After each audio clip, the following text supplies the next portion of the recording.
Masa hidup ni tuan-tuan, kita duk ingat kita hebat.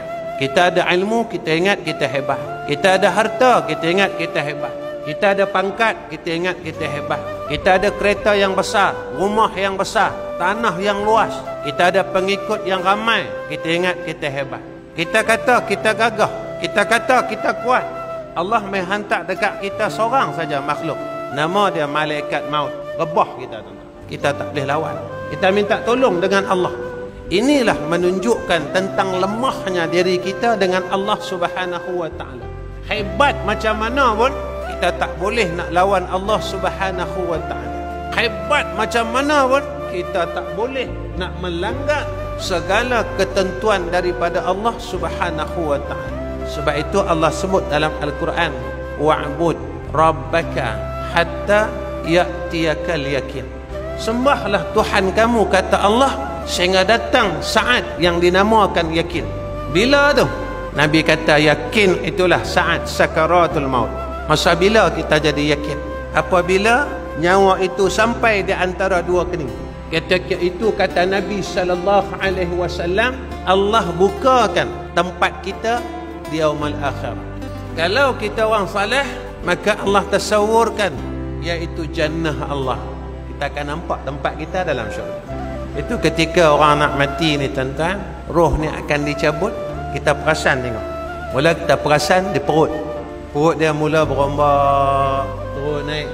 Kita kata roh dah ada di perut dah. Tengok perut sengap. Dia main di dada, main lalu di dada, tuan-tuan. Lalu di dada, kita nampak dia rendah tinggi dada ni. Kita ada sampai situ dah.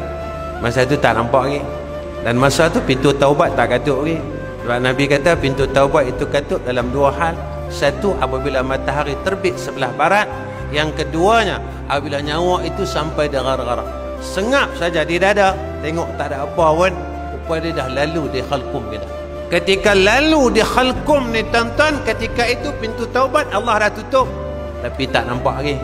Masa tu mata kita duk pandang tak, lalu di antara dua kening. Ketika itu kita nampak tempat kita. Kalau masa hidup kita tak buat apa, tak nampak tempat kita dalam neraka Allah. Tapi kalau masa hidup kita buat amal saleh, kita tak lupa Allah Subhanahu wa taala. Allah bagi tunjuk tempat kita di dalam jannah dia.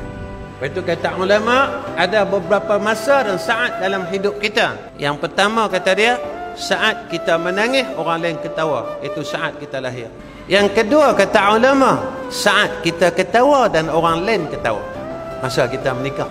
Kita ketawa seronok boleh bini, dan orang lain pun ketawa, semua ucap tahniah kat kita. Mana ada ucap takziah?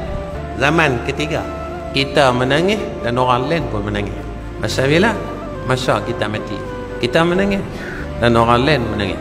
Jika mana kita ni besok dalam keadaan yang tidak ada apa-apa untuk kita tunjukkan di hadapan Allah Subhanahu wa taala.